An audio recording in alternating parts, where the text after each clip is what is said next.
যখন যেটা প্রয়োজন, টাকার প্রয়োজন হলে টাকা দিবে, ধানের প্রয়োজন হলে ধান দিবে, গমের প্রয়োজন হলে গম দিবে, সুন্দর পরামর্শের দরকার হলে সুন্দর পরামর্শ দিবে, জায়গা জমির প্রয়োজন হলে মসজিদে জায়গা জমি দিয়ে দিবে। এক কথায় যা কিছু প্রয়োজন মসজিদে সব কিছু দিয়ে দিবে।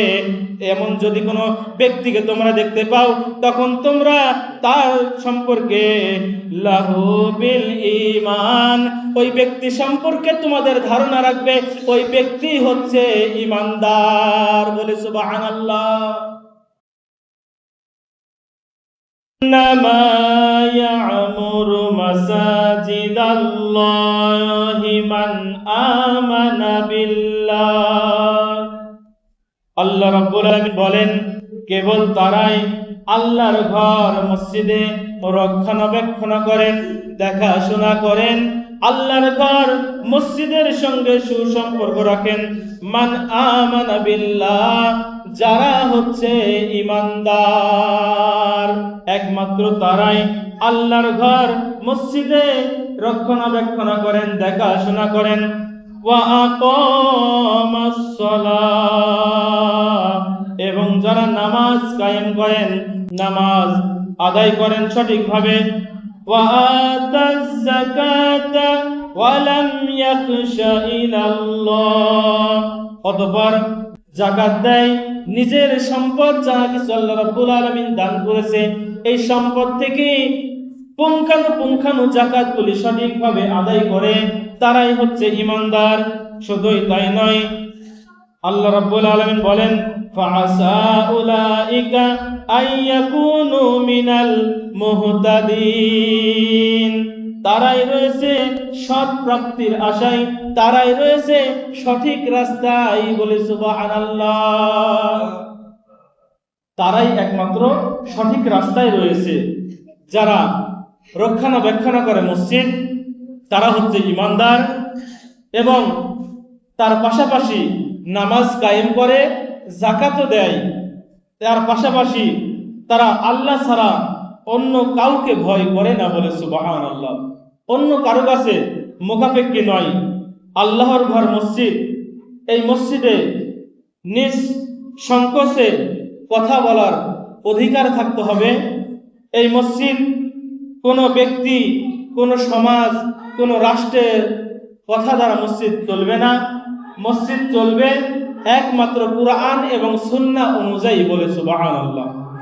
মসজিদ কোনো ব্যক্তির নয়। মসজিদ কোনো ব্যক্তির, যদি কেউ বলে মসজিদ অমুক দিয়েছে, তাহলে এটা ব্যক্তির হয়ে গেল। আল্লাহর ঘর মসজিদ এটা কোনো ব্যক্তির নয়, তার প্রমাণ দিয়েছেন যুগে যুগে তো বড় বড় ইমাম মুস্তাহিদগণ যারা এসেছে, তারাই প্রমাণ দিয়েছেন।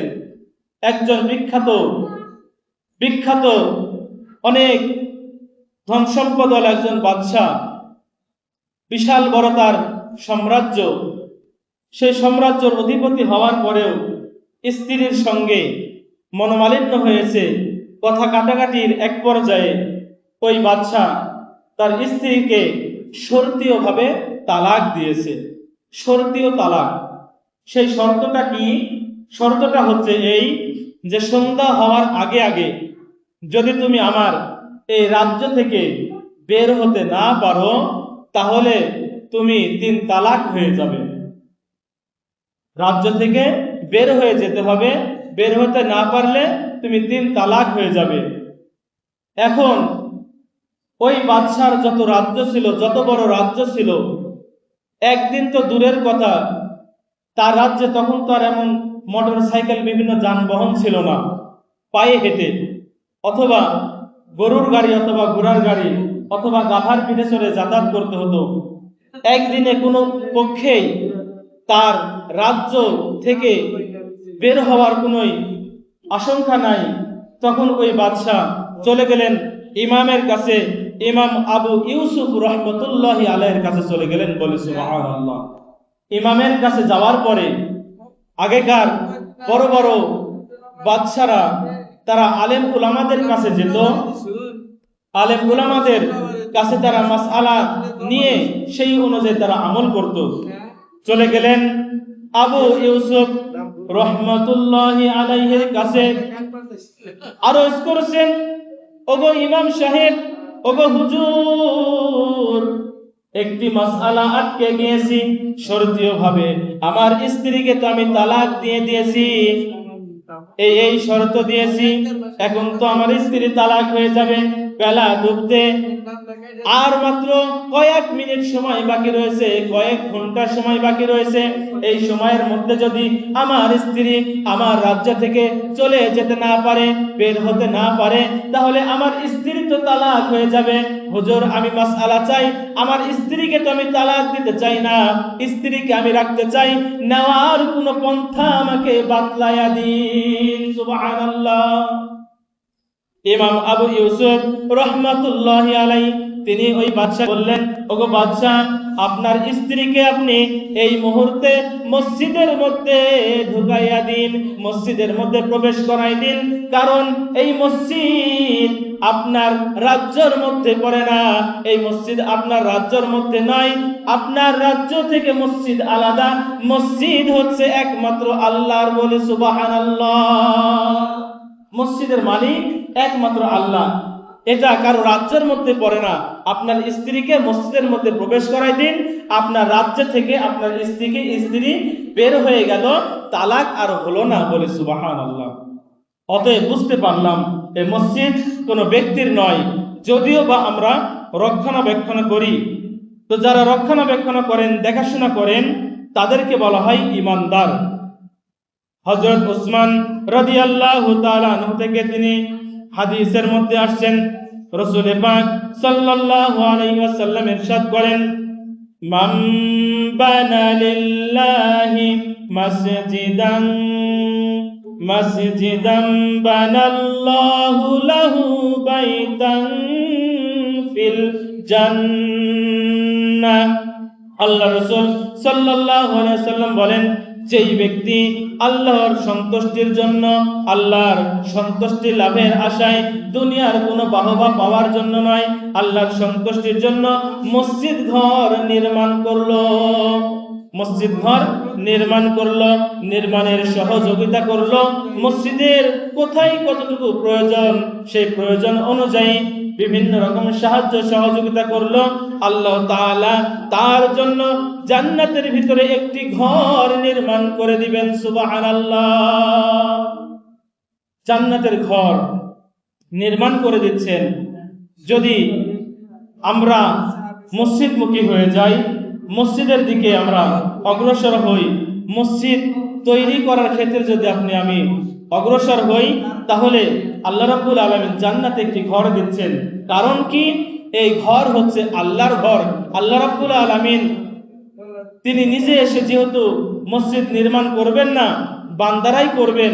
আর যেই সমস্ত বান্দারা মসজিদমুখী হবে, মসজিদের কোথায় কোন জিনিসটা প্রয়োজন, এই প্রয়োজন মেটাবে, ওই সমস্ত বান্দা বান্দীদেরকে আল্লাহ রাব্বুল আলামিন জান্নাতে একটি ঘর দান করবেন। সুবহানাল্লাহ। সম্মানিত উপস্থিতি, এখন যদি আমার আপনার মনে হয় যে মসজিদে কিছু দান করে, মসজিদের যেটা প্রয়োজন, যখন অর্থের প্রয়োজন হয় আমরা অর্থ দিব কি দিব না? অর্থ দিবেন তো সকলেই? অর্থের প্রয়োজন হলে অর্থ দিব, যদি ধানের প্রয়োজন হয় ধান দিব কি দিব না? সকলে বলে ইনশাআল্লাহ। ধানের প্রয়োজন হলে ধান দিব, যদি জমির প্রয়োজন হয়, জায়গা জমি, আমরা জায়গা জমি দিয়েও আমরা মসজিদে আমরা সাথে লাগে থাকার চেষ্টা করব। কারণ যখন যেটা প্রয়োজন, এই প্রয়োজন মেটাই তারাই যারা রক্ষণাবেক্ষণ করেন, আর তারাই হচ্ছেন ইমানদার। বলে সুবহানাল্লাহ।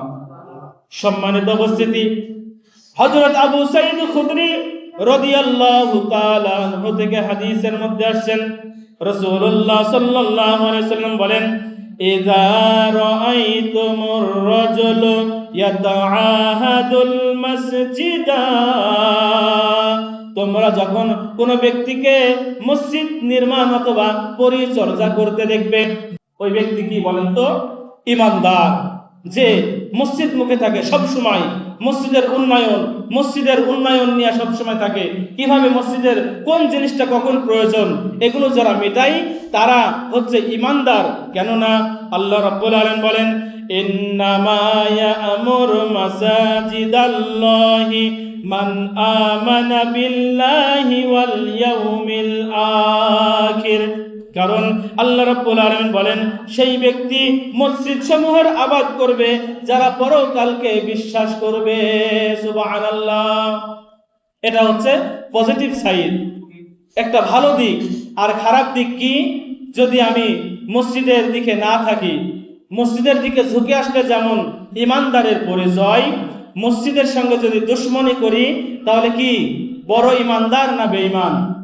মসজিদের সঙ্গে সুসম্পর্ক রাখলে যেমন ইমানদার, মসজিদের কখন কোনটা প্রয়োজন এগুলো মেটানো রক্ষণাবেক্ষণ করে যারা, তারা ইমানদার। আর যদি এগুলো রক্ষণাবেক্ষণ করতে বাধা দেয়, যদি যেখানে যেটা প্রয়োজন সেগুলো যদি আমরা না দিই, দূরে সরে থাকি, এক কথায় মসজিদ থেকে মহাব্বত দূরে রাখি, তাহলে কিন্তু আল্লাহর ভাষায় আমরা বেঈমান। আমরা বেঈমান হতে চাই না, কারণ এই সময় হচ্ছে ক্ষণস্থায়ী সময়। ক্ষণস্থায়ী সময়ে আমরা যে যতটুকু পারি নিজের জন্য আমরা ব্যাংক ব্যালেন্স করার চেষ্টা করি। আখিরাতের জন্য কিছু করার দরকার আছে না দরকার নাই? আখিরাতের জন্য কিছু করার দরকার আছে। সম্মানিত উপস্থিতি, যদি আমরা আখিরাতের জন্য কিছু করতে চাই, রাসূল করিম সাল্লাল্লাহু আলাইহি সাল্লাম তিনি বলেন, যেই ব্যক্তি মসজিদের সাথে ভালোবাসার সম্পর্ক রাখে, মসজিদের সাথে ভালোবাসার সম্পর্ক রাখে, দুশমনি সম্পর্ক না, ভালোবাসার সম্পর্ক রাখে, আল্লাহ রাব্বুল আলামিন তার সাথে ভালোবাসার সম্পর্ক রাখবে। সুবহানাল্লাহ। তাহলে দেখেন, মসজিদকে ভালোবাসলে আল্লাহ আপনাকে ভালোবাসছে। হযরত আবু সাঈদ খুদরি রাদিয়াল্লাহু তাআলা আনহু থেকে আরেকটি হাদিসের মধ্যে আসছে, তিনি বলেন রাসূলুল্লাহ সাল্লাল্লাহু আলাইহি ওয়াসাল্লাম ইরশাদ করেন, আল্লাহ তাবারক ওয়া তাআলা যখন কিয়ামতের দিন অনুষ্ঠিত হয়ে যাবে, কিয়ামতের দিন আমার প্রতিবেশীরা কোথায় এই বলে আহ্বান করবে আল্লাহ রাব্বুল আলামিন। ফেরেশতারা বলবে, ওগো আমার আল্লাহ, আপনার প্রতিবেশী কারা? আল্লাহর প্রতিবেশী কারা? আল্লাহ রাব্বুল আলামিন বলবেন, ও আমার প্রতিবেশীরা, তোমরা কোথায়? হাসরের ময়দানে বলবে, আমার কথা নাই বাবা, আমার রাসূলের জবানের কথা। সুবহানাল্লাহ। নবী বলে গেছে সাহাবাদেরকে, সাহাবারা বলেছেন তাবেঈদেরকে, তাবেঈরা বলেছেন তাবেঈদেরকে, তিনারা আইম্মায়ে মুস্তাহিদিন ওলি আউলিয়াদের মাধ্যমে এই কিতাব, এই কথাগুলি আমরা পেয়েছি। আপনাদের সামনে বলছি বাবা, কেউ মনে কষ্ট নিয়েন না, কাউকে কষ্ট দেওয়ার জন্য আমি কথাগুলো বলছি না, শুধু এতটুকুই বলছি, আমাদের অন্তর চক্ষুটা একটু জাগ্রত করুন। হাসরের ময়দান আল্লাহ রাব্বুল আলামিন যখন প্রতিবেশীদেরকে ডাক দিবে, ও আমার প্রতিবেশীরা, তোমরা কোথায় আছো? ফেরেশতারা বলবে, ওগো আল্লাহ, আপনার প্রতিবেশী কারা? আল্লাহ রাব্বুল আলামিন বলবেন, আমার প্রতিবেশী হচ্ছে তারা যারা দুনিয়াতে থেকে আমার মসজিদের আবাদ করেছে, মসজিদকে মহাব্বত করেছে, মসজিদের রক্ষণাবেক্ষণ করেছেন বলে। সুবহানাল্লাহ। সম্মানিত উপস্থিতি, সে আল্লাহ রাব্বুল আলামিনের প্রতিবেশী হিসাবে আমরা যদি থাকতে চাই, আমাদেরকে সকলেই দল মত নির্বিশেষে আমাদের সকলকে মসজিদ মুখে ঝুঁকে আসতে হবে। আল্লাহর ঘর মসজিদে আমরা দান করব, যতটুকু আমরা দান করব ওটাই শুধু আপনার আমার জন্য আল্লাহর কাছে, আল্লাহর ব্যাংকে জমা হয়ে থাকবে বলে। সুবহানাল্লাহ।